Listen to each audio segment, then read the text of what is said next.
Hola, soy oficial Alcántara. Soy la especialista en prevención de crimen del Departamento de Policía en el recinto sureste. Y estoy aquí para servirte. About 20 people employed by the Omaha Police Department are fluent in Spanish. Está un poquito rotito. Oh, y no se ve. Even though more Spanish-speaking officers are needed, the community, especially South Omaha, greatly benefits from the resources OPD has. People are trying to communicate with you. People are trying to tell you what's the problem and what their issue is. And it's nice to be able to speak to them directly. Texas native Sergeant Nicholas Yanez always knew that he wanted to be a police officer.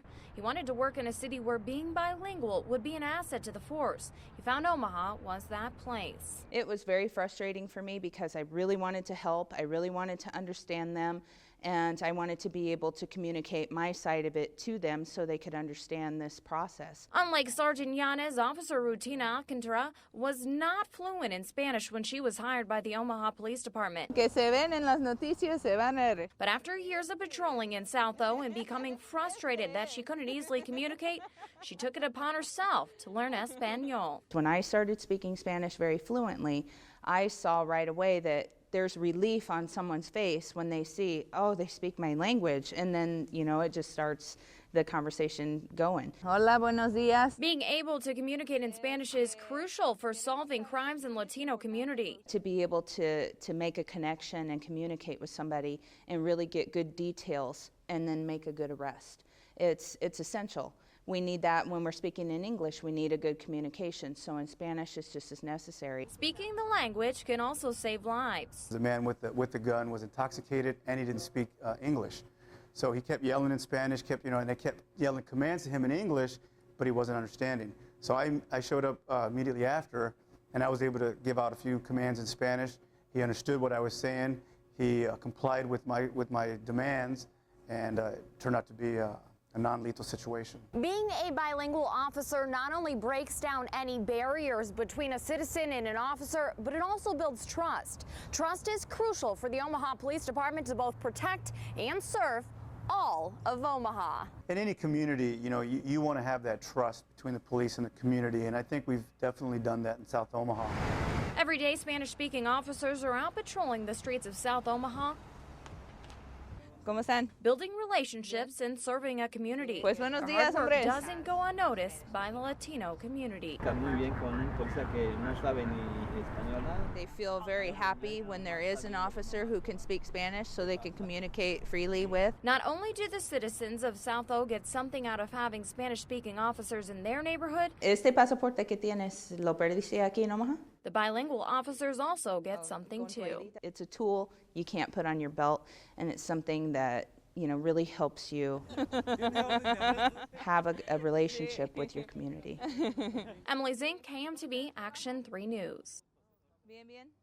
Está bien. ¿Y el frío? Ayer. Oh, yo descansó ayer, entonces como. It actually was kind of a dream to get to live down here, so it was a bit of a dream come true getting here.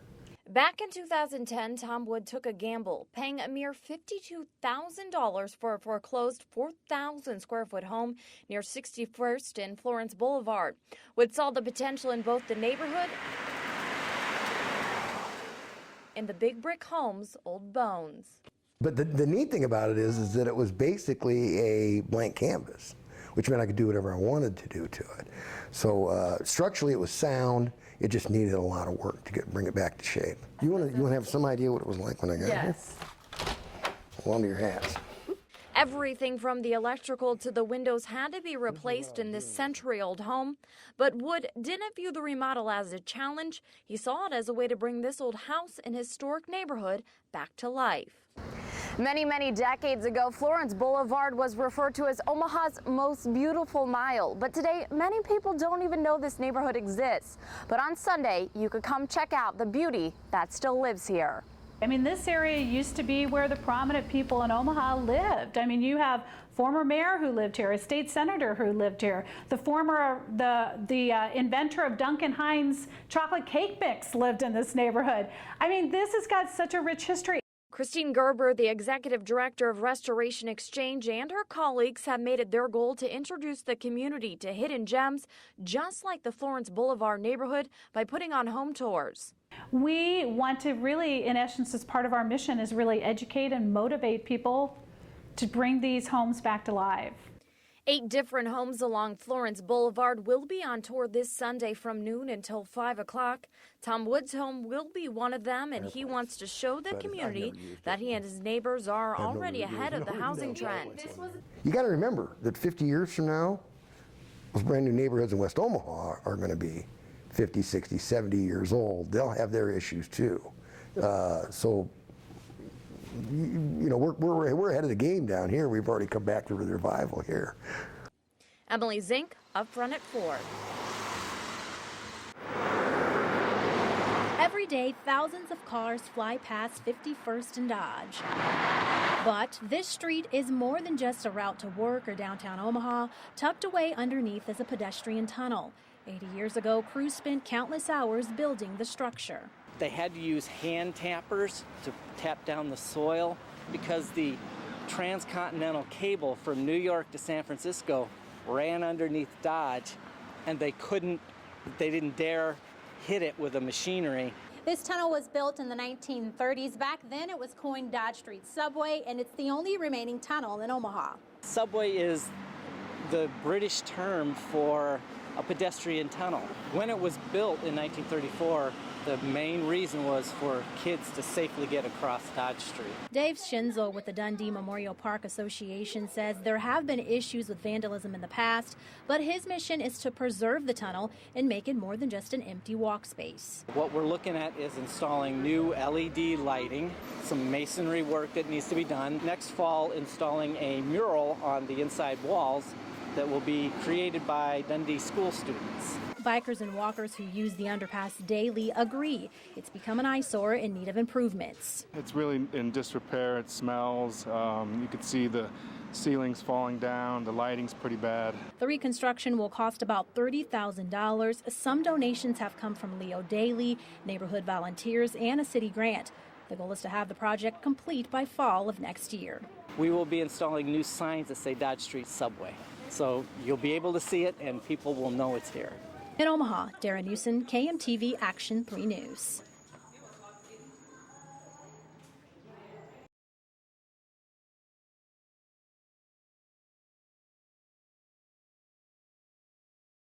There's enough soy. 1 full cup is equivalent to 3 pounds of red meat. The rice, the veggies, everybody needs veggies, right? And then there's a powder mix. That little bit of nutrition can actually reverse the starvation in a little starving body. Small boxes tackling big hunger. And the nonprofit Kids Against Hunger and ConAgra Foods are on the same team. Well, in the month of April, we support our signature cause of child hunger across the country, so we've had packing events like this. Their hope to stuff 1 million boxes. We've got volunteers up, going, packing. We've got boxes going out. And once volunteers are done packing the boxes, they're then taken over here where they're signed, sealed, and delivered to agencies across Nebraska. All done by just 700 people who want to help their community. From the CenturyLink Center, Deborah Tuff, KMTV Action 3 News.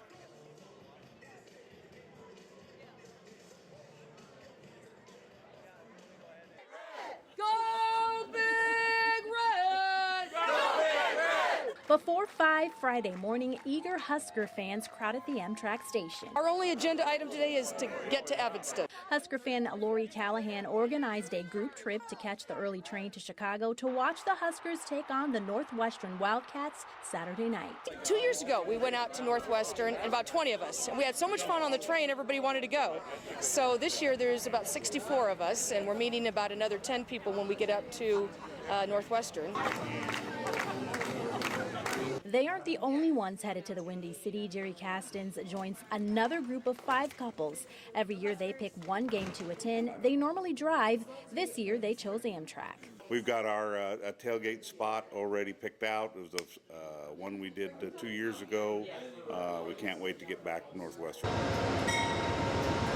And while the excitement started at the train station, it didn't end there. About 100 members of Children of the Corn loaded 2 charter buses for the 8-hour ride to Chicago to cheer on their beloved Big Red. We've been doing this for about 4 years now.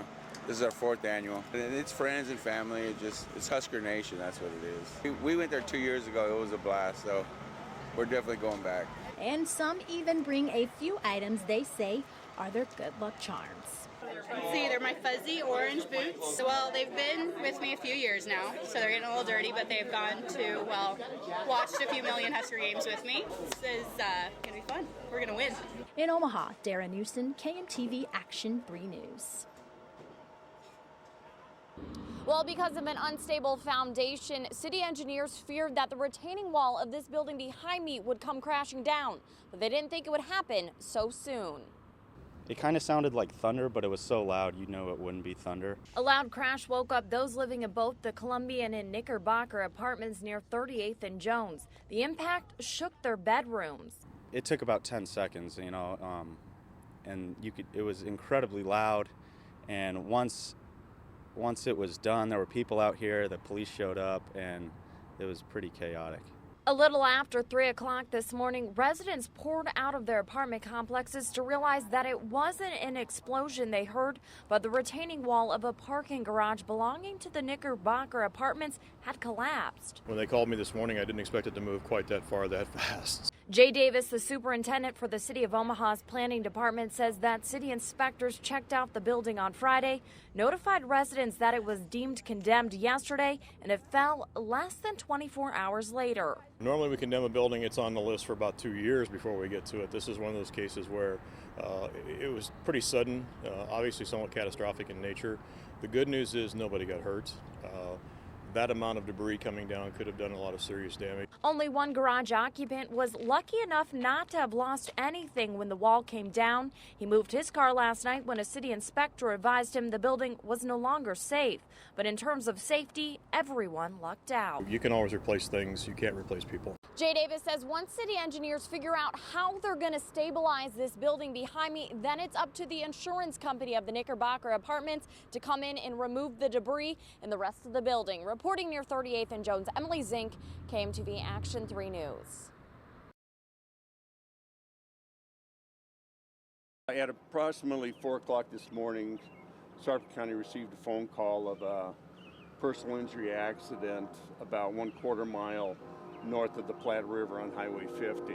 A pickup truck went up in flames after crashing into a tractor trailer. Police utilized the fire extinguisher to try to put it out, but that was just wouldn't put out. Fire department showed up, put the fire out. Both the driver and the passenger of the pickup truck were pinned inside. The passenger died at the scene, and it took crews 3 hours to get the driver out.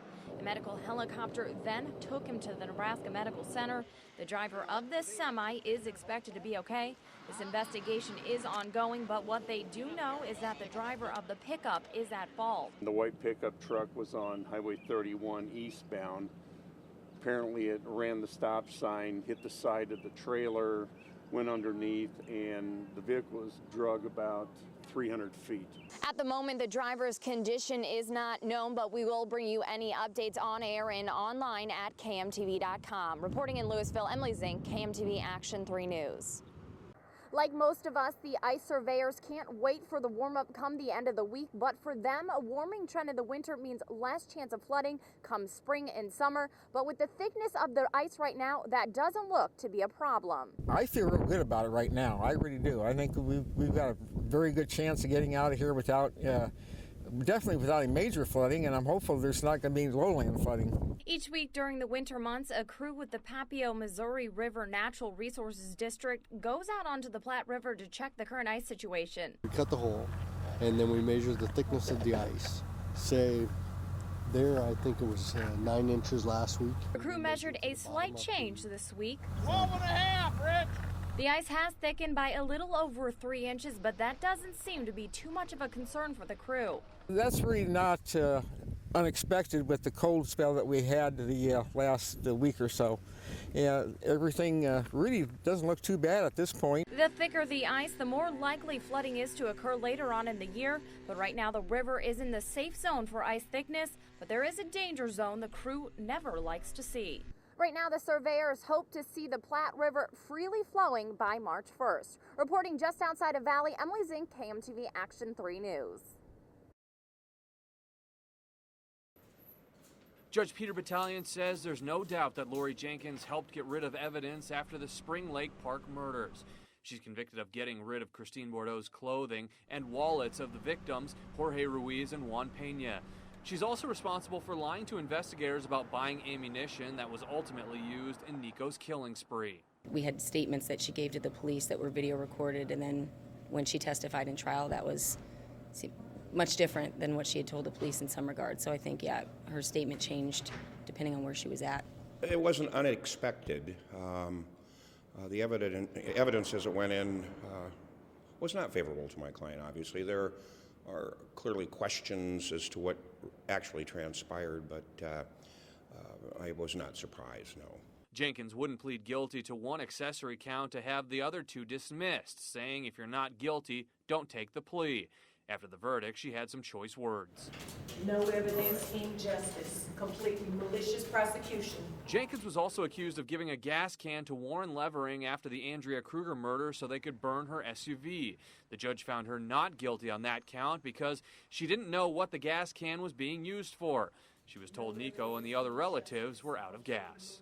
It was a tough case for the state, and they did a good job on convicting her, obviously, on 2 of the 3 counts. And we'll have to live with the verdict and see what we do down the line.